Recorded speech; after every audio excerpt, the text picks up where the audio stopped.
Attention.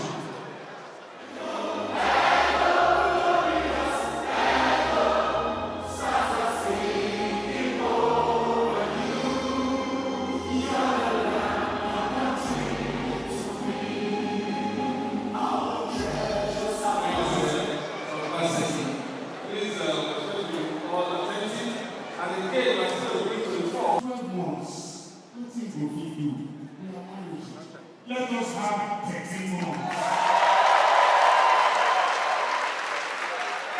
Being a successful, you must show it until we have evidence.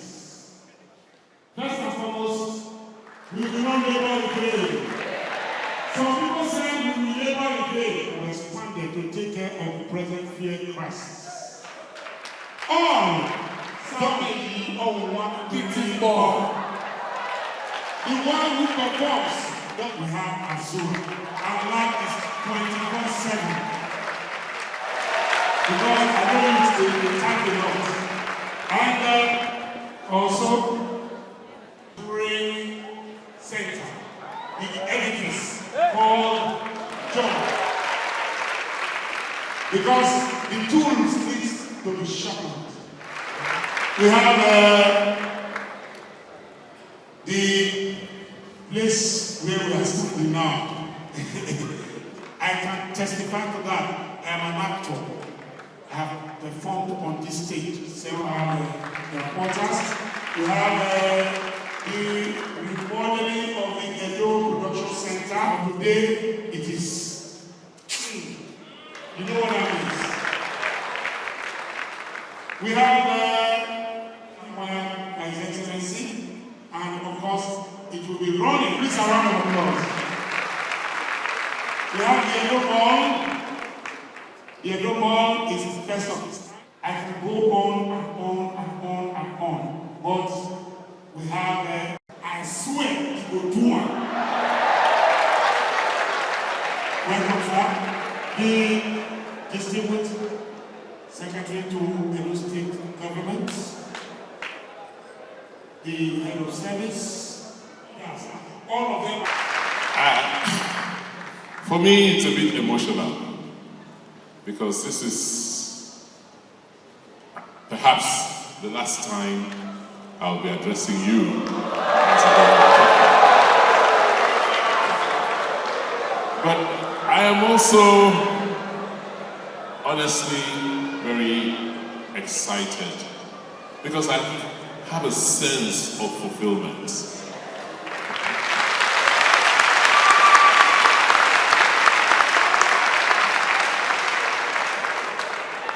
Fulfilled because when we started in 2016, we had a promise.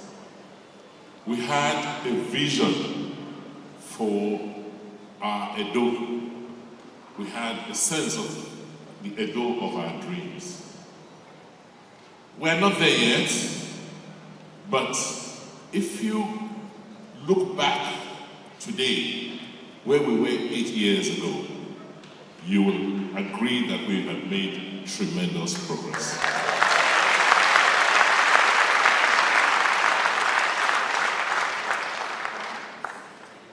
Sometimes it's very easy to forget. And that's why you need your story to be told. I can't remember if people, I don't know if people remember that by 6 p.m. or latest 7 p.m. in Benin City in 2016, November, you will not find a chemist open. And if you are ill, God help you.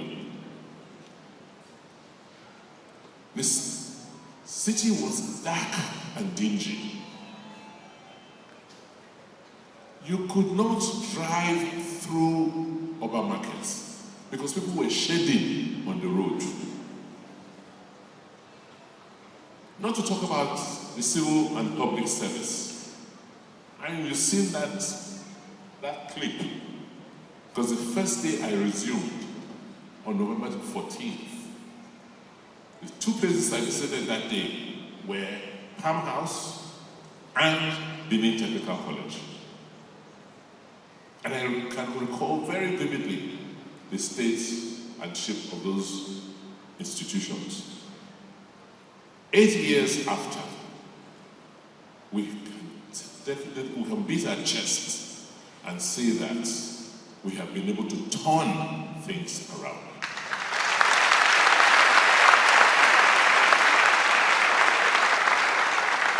In every area. But let me just focus on the civil and public service. Because, like we've always said, this is the engine of government. If the civil service does not work, if, like an engine, the civil service is stalling, that vehicle cannot make progress. Edo is making progress today because the engine of government has been retooled and it's now beginning to work. It's not there yet, but I can assure you that God hearing our prayers, if we get the next governor who the people want and believe will be a governor, what we've seen in the last 8 years will be a joke compared to what we'll see in the next 8 years.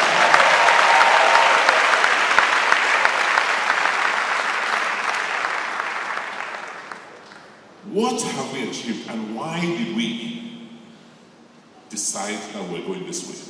First, if the civil service does not work, if the public services don't work, then what is the fate of citizens?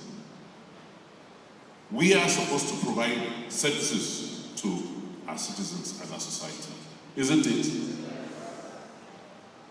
Build roads, provide social services like education and healthcare, provide law and order, ensure that people can move, transportation, and on and on. That is what we're supposed to do. At least organize society in such a way that people can do these things for themselves. That is the purpose of government. That's why we politicians seek office. I can say with all sense of pride that the way the civil service was thinking, their thought process in 2016 has changed dramatically over the last year. And the first thing you do in any change process is to work on the mind of the actors. And I am very, very glad and happy today that this is just a cross-section of you. And I can feel you, I can feel the response from you. I can feel that connection.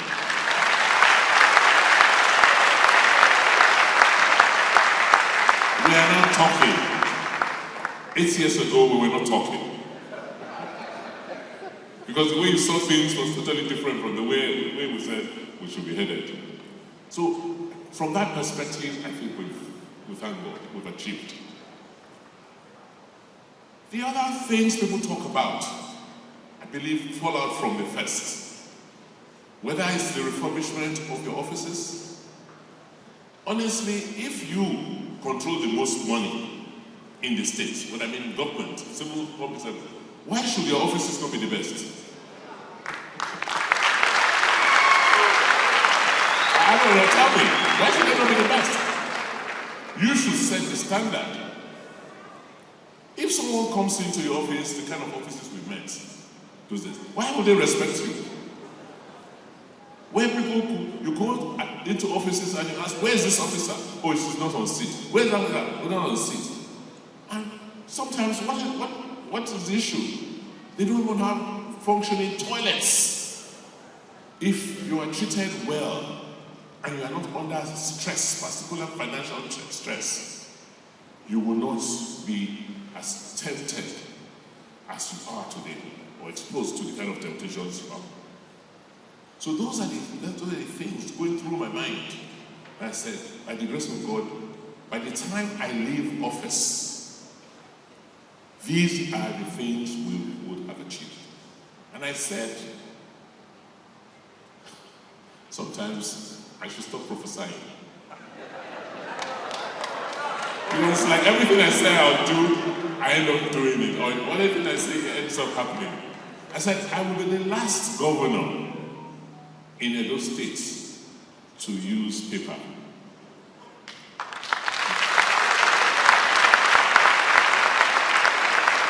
But specifically, 6 years ago, I said, by the grace of God, no other governor coming after me will be analog.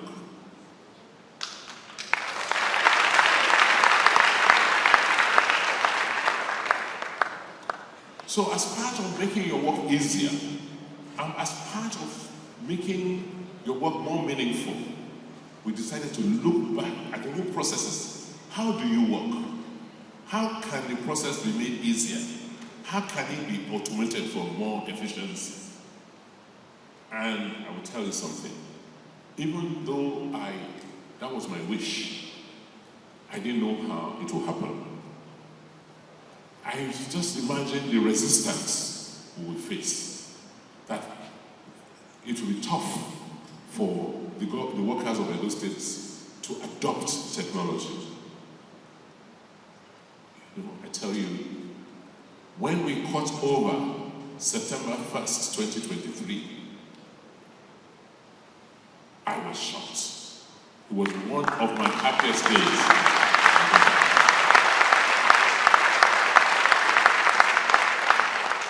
And the level of adoption of technology by the civil public servants of Edo State is unrivaled in Africa.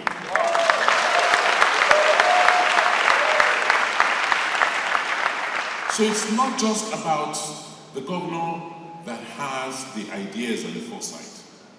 It's about the people he's governing who are very, very sophisticated, who are exceptional people, who are endowed with so much resilience, energy, skill, and intelligence.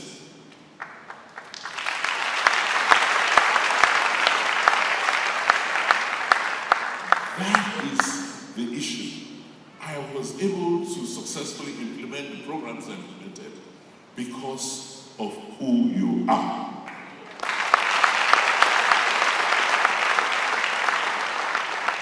Whether it's you, whether it's the teachers, whether it's the healthcare workers, the level of adoption of technology across the board has been phenomenal.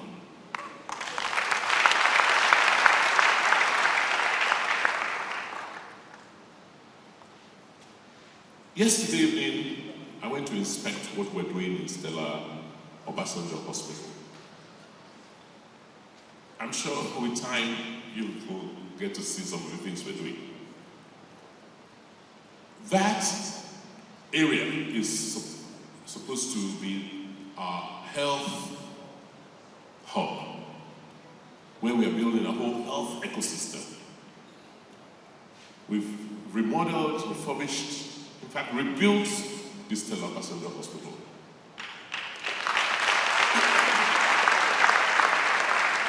But next to it is a health hub, which is a 3-story building that will, on about 10,000 square meters of space, that will take all the health institutions and put them in one location. We've done it for agric, we've done it for education,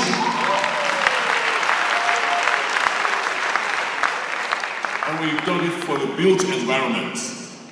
And now the last one is remodeling the hub for design and infrastructure. So at the end of the day, government is going to operate from only 6 hubs. And all of you will be operating from those hubs. And I pray and hope that never again in our history we will have a situation where government is renting private buildings to do its business.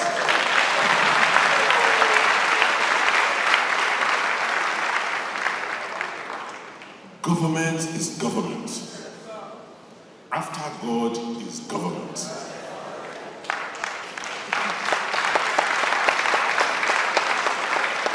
And the head of government is the governor.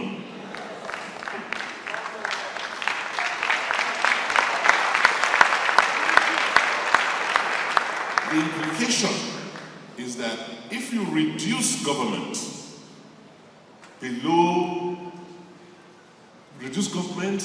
and put things ahead of government, other institutions or individuals ahead of government, we get what we used to get. So this morning, I've come to do a few things. First, to appreciate you.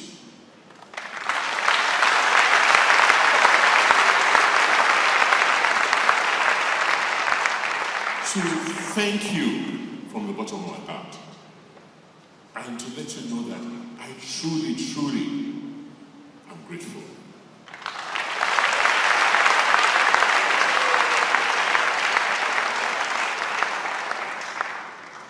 Because I could not have achieved a fraction of what we have achieved if I didn't have you and you didn't adopt the stance you adopted. You could have fought all the way. You could have gone on strikes. You could have resisted in all forms and would not have been able to achieve what you achieved. But you didn't. You were watching when you were not even certain. And once you saw sparks of light and hope, you jumped at it and supported the cause. The second thing I came to tell you this morning is that we are on a journey. All I have done is to restart the journey with you. And it's a long journey. The destination is still very far. The destination is how to rebuild our country. How do we ensure that our children don't grow up feeling that the purpose of their life is to go somewhere else and live?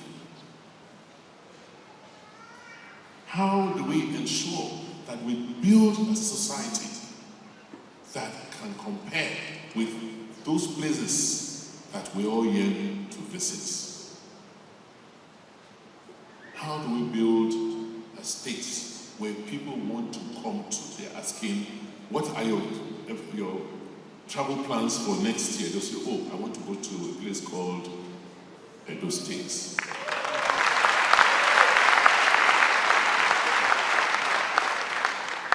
And for that to happen, there are so many things we still need to do. And it's only you that can help us set that direction. Because the purpose of government is to set a direction and create the enabling environment to achieve that purpose.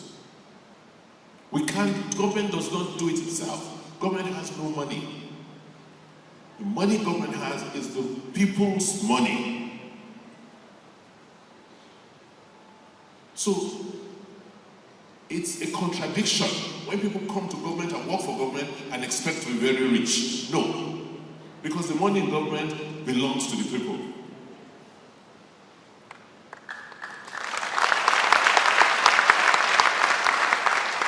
If you want to be rich, then go and do business and take risk. But as long as you work for government, you are a fiduciary. You are a trustee of public assets. It's not your own. But you cannot and should not live in penury. The system should be designed and built such that you, as a public servant, has as much opportunity or your children have as much opportunity in Nigeria as the children of the wealthiest. That is what Nigeria used to be. So it's a journey. There's still a lot of work to be done. But the good news is that from what we have achieved in the last 8 years, there's nothing that we cannot achieve here.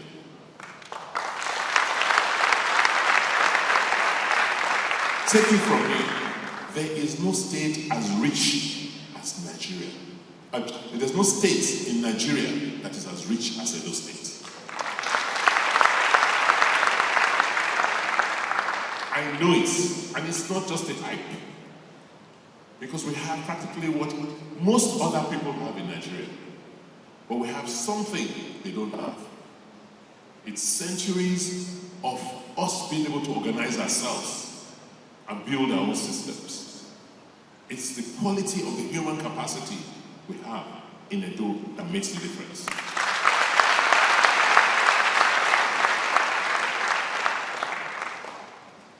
So, whether it's in the area of building infrastructure, there's much more infrastructure to be built.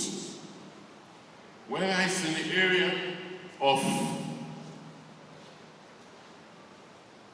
making investments in critical infrastructure like electricity and fiber, there's so much more to be done. The future for Edo is, in terms of infrastructure, is having electricity and fiber optic connection. That is the future. Roads can always be built and will always be built. But if we have those two, then the sky is our limit. The process of reforming our institutions is an ongoing one. We have only just started. There's still so much that we need to do. Once you start with technology, you enter a totally different highway. And there's so much innovation that you have to keep coping up with. There's still a lot we need to do about securing ourselves. Because we've achieved most of what we have achieved today in Edo State because we were able to stabilize the security of Edo State. Because people now feel that Edo is safe. And there's a perception of safety. More people are coming in to look for opportunities.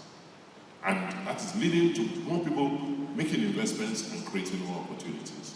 There's still a lot to be done to secure ourselves. Edo is a transport hub. The country cannot move without Edo. And within Edo itself, for years, we never thought clearly about how to move our people. It's an absurdity. It's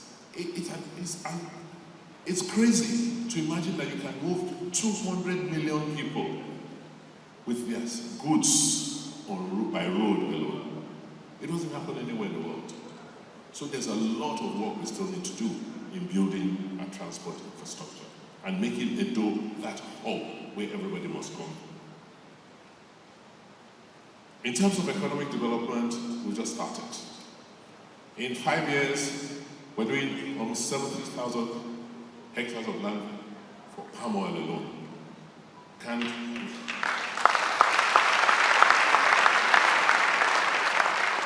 We have almost 50,000 hectares of land under cultivation for cassava alone. There's so much more to be done in other crops, grains, rice, maize. But if we don't feed ourselves and have surplus to sell, export, then we're going nowhere. We've done very well with restarting our educational system. But having started, we cannot stop again. Those children we started with in Edo Best, Primary 1, are now graduating to junior school. New ones are coming in. What happens to them in 3, 5, 10 years? So, it's a journey. I'm finishing the first part of the journey with you. But the journey does not end. It has to continue. The good thing is that we have tested the engine in the first phase of the journey. We know the engine is sound.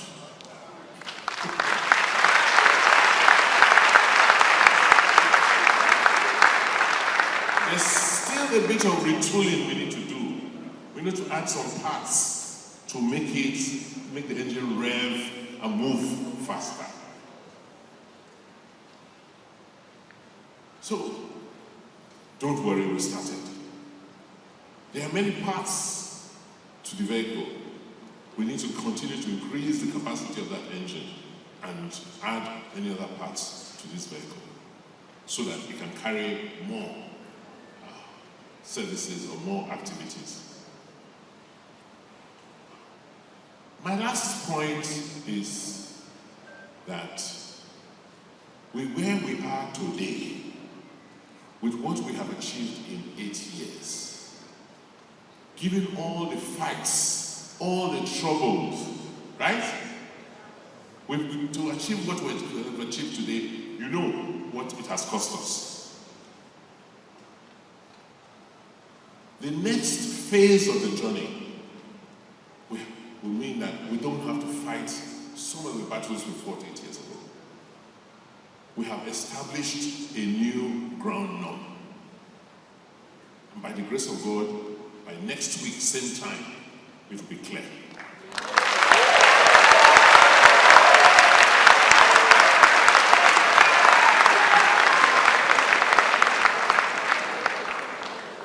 So the rate at which we are going to move forward, if we want to make the right decision, will be unparalleled. You don't have to deal with issues of lions and tigers, non-state actors who are trying to dominate the states, institutions that are really, they're past their time in history, actors who did not prepare themselves for the current state. You're going to be dealing with what bothers the Gen Zs.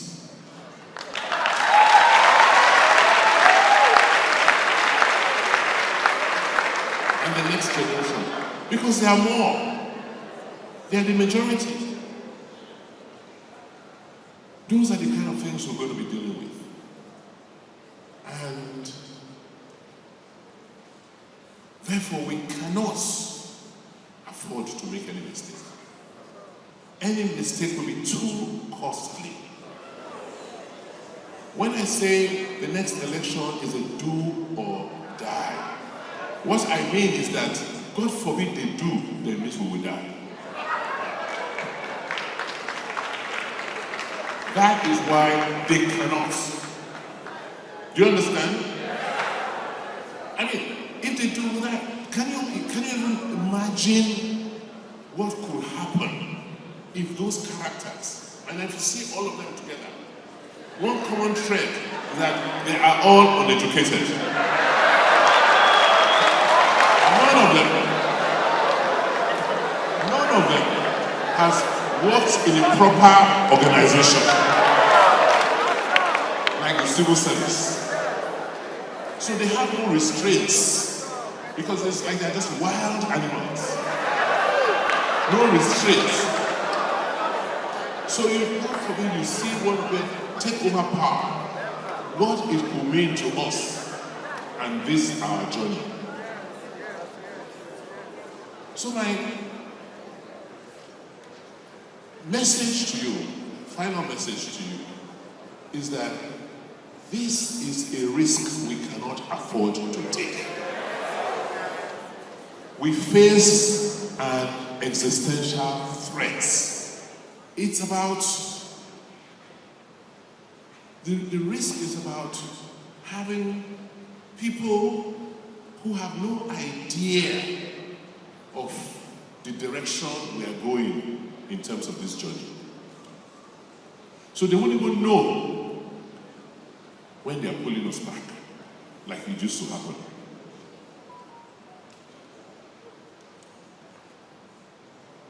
So it's not about me.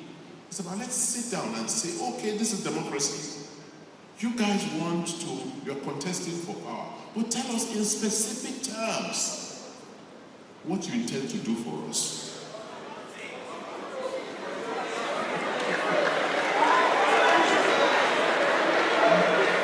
You know, what shocks me the most, with all of them, even one of the parties that I hoped, because of their level of education, they will know better, is that they don't even know what we have achieved in the last 8 years.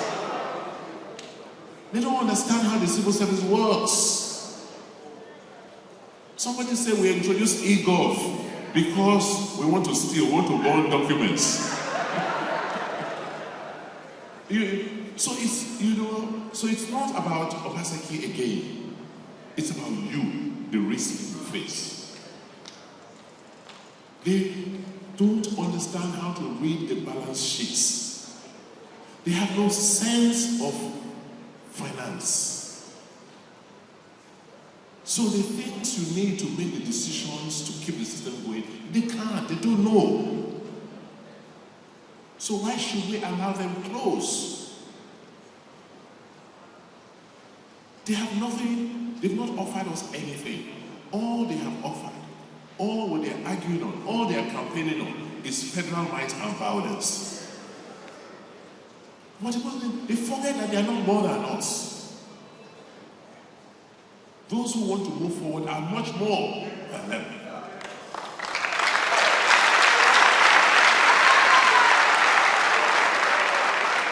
So my message to you is that all of you here today, and those who are not here, you face a major risk if we don't make the right decision on Saturday.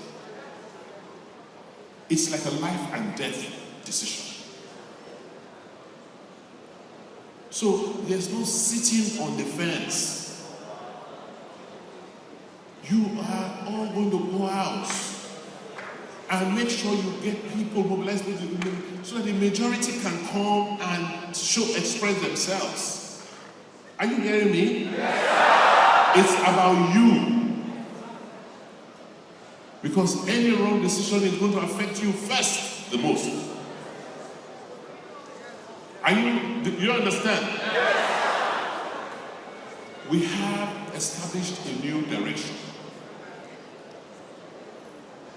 And I am so glad that God is with us.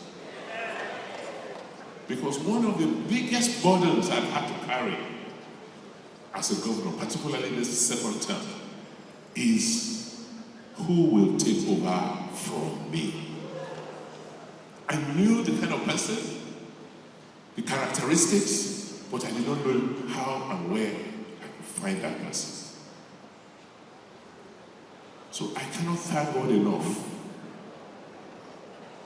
And also thank him, the person, enough for accepting to make the sacrifice.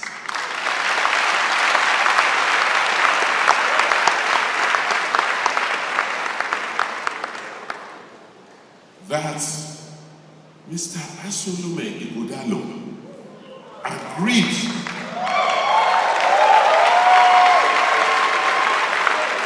to forgo so much to come and serve and continue from where I was stopped. I think it's God's blessings.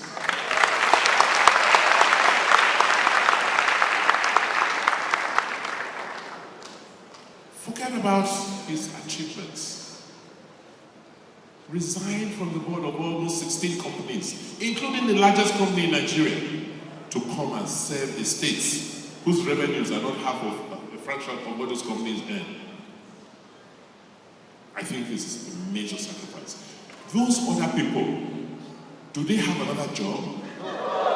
Have they been able to sacrifice anything in their lives? But why I am so confident this morning and standing before you talking before is that here is a man who was born into a home where it was about public service. His mother, his late mother in blessed memory, is Nigeria's first female permanent secretary.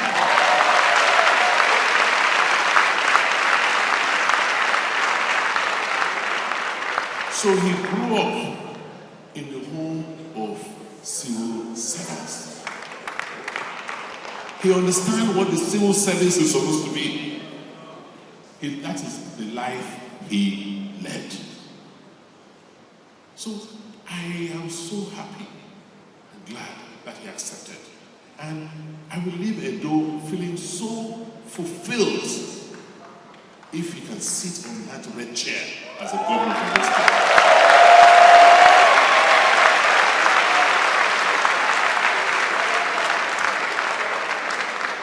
So this morning, I came here to say thank you.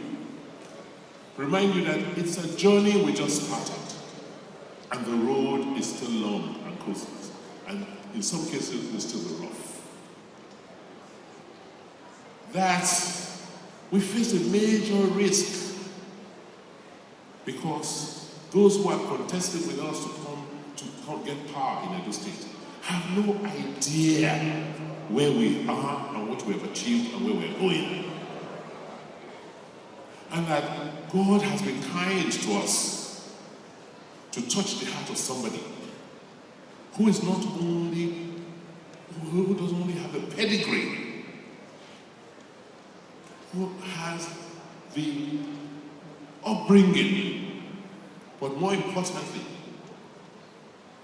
shown it by sacrifice that he's now ready to serve.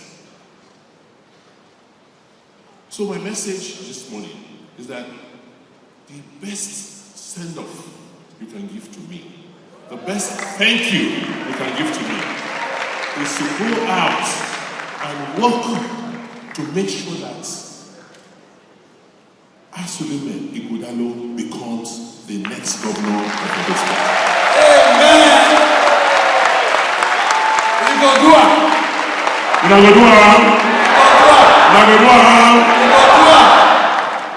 So on that note, I want to thank you. I want to let you know how truly appreciative I am. And let you know that I really, really love all of you guys.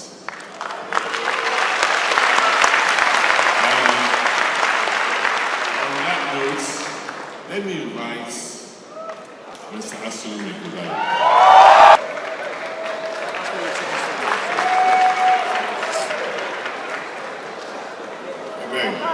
Let's sit down.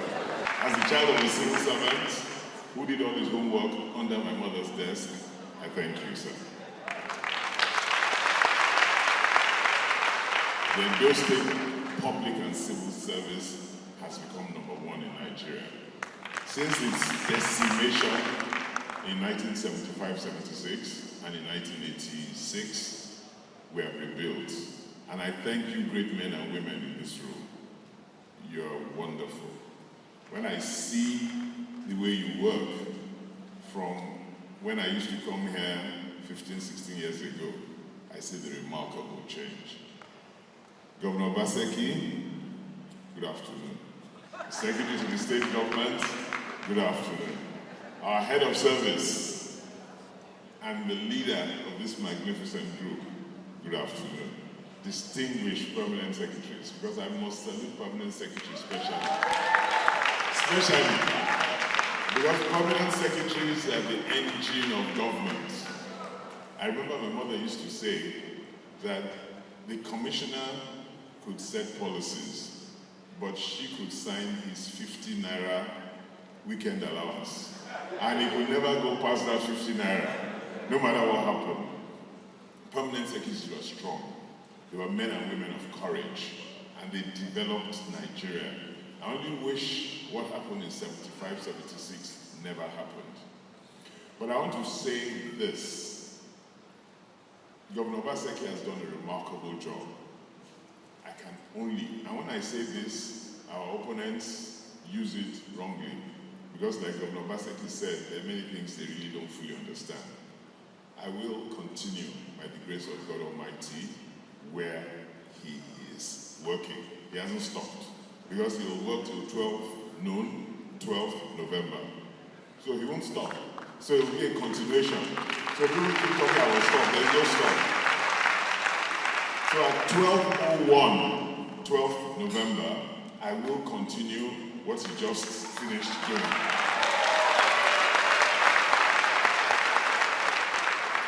You all here will be a priority. We'll work well together, we'll speak to each other, we'll help each other, we'll function for each other. The determination is that the work that has been done in the last 8 years, which is tremendous foundation laying, tremendous going down, so that we can go up, we will continue. Edo State will definitely become the #1 sub-sovereign in Africa with the foundation we have. That will be our focus. A strong foundation has been laid in every area of our lives, every area of our social life and our economic life. A strong foundation. If you look at what has happened to businesses are coming into Edo State. Somebody said recently that in the last 8 years there hasn't been 1 naira of new investments. That shows extreme lack of knowledge. Because all you need to do is drive through Benin, drive through Edo State, drive through some parts, rural and urban, and you see the tremendous and massive change that has occurred. God blessed Edo State with abundant resources. 50 times what Singapore had in 1961. If the rest of the larger country does not want to take off, we in Edo State must provide an umbrella for ourselves to take off. Edo State has the capability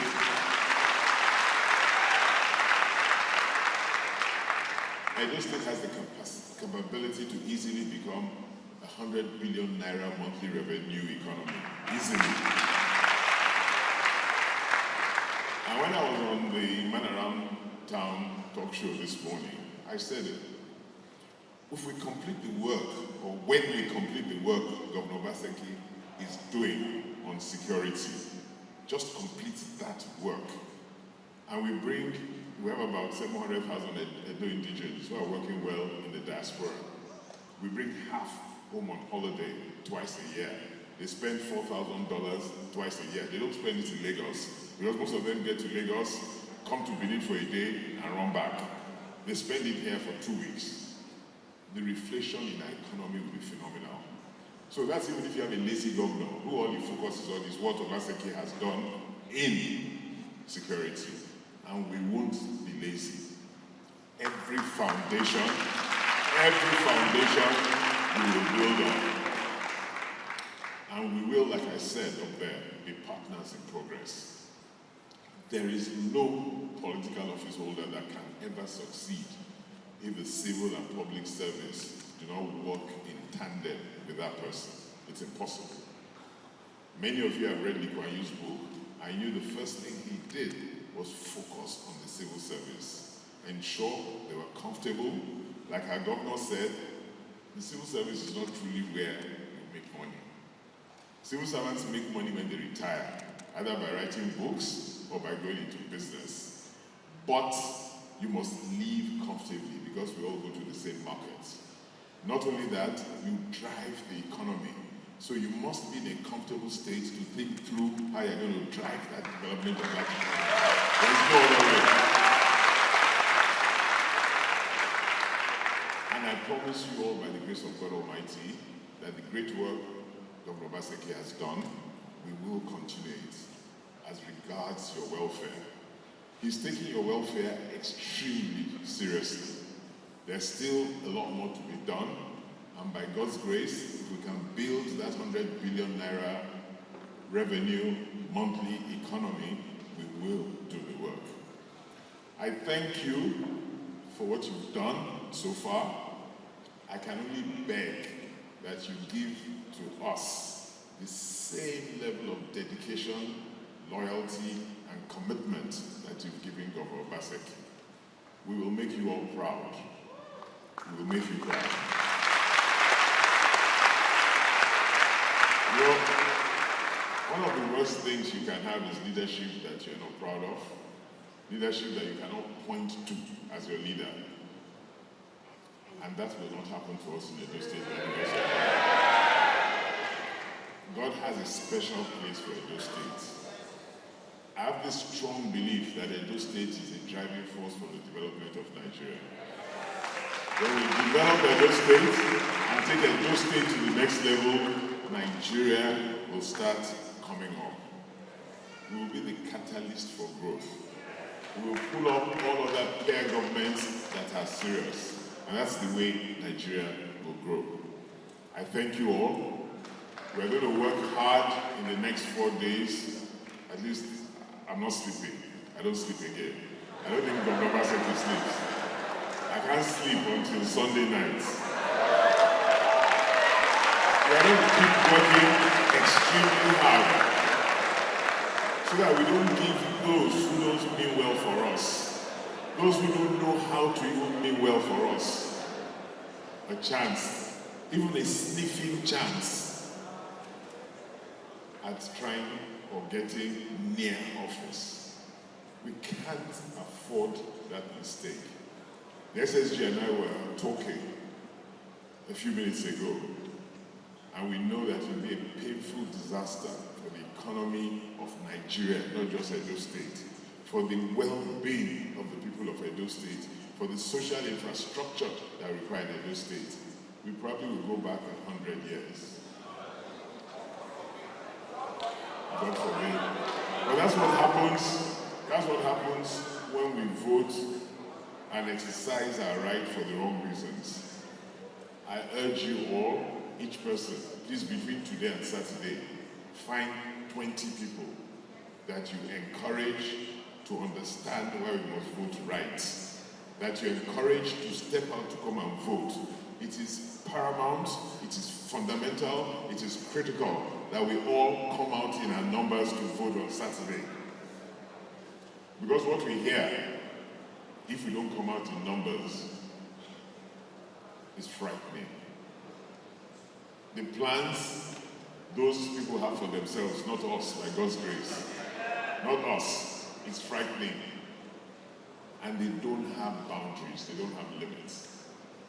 So we have to stand for ourselves, we have to fight for ourselves. We vote, we protect our votes, right up to when they come back into Benin, wherever you're voting, and the results are safely announced. Those who are polling agents, be careful. Please be very careful. You have to check the beavers. You have to check. You have to check the result sheets. You can't behave like the virgins that fell asleep before the bridegroom came. You have to stay fully awake. Fully. And you have to pay attention. Because you carry on your shoulders the lives of 5.2 million people. And their lives we cannot afford to toy with. Again, I thank you all. By the grace of God Almighty and the goodwill of the people of Edo State and your immense support, I look forward to working with you.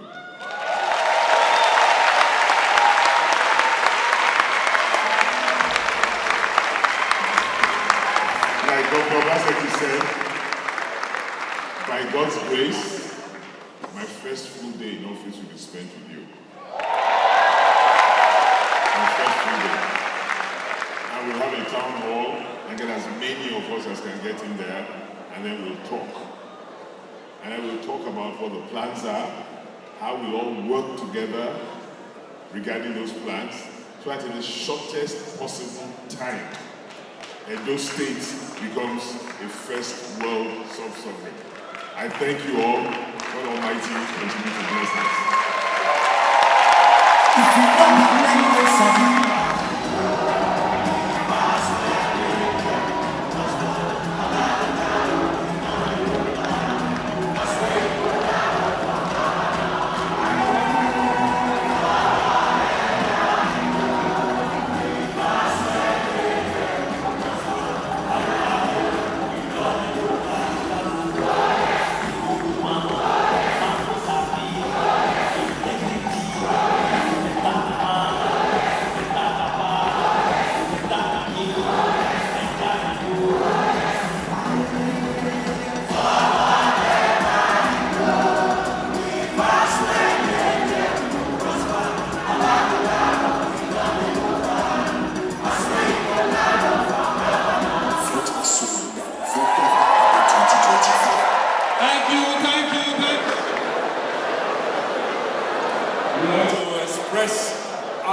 all of us civil and public servants in Edo State to the best governor this country has at the moment.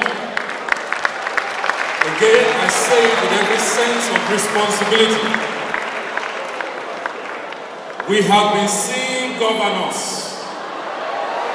We have never seen this type. So I want to thank you, sir, for all that you have done for us, civil and public servants. We cannot thank you enough. A lot has been said about it. I wish I can say a lot more. Because usually when I talk about the things,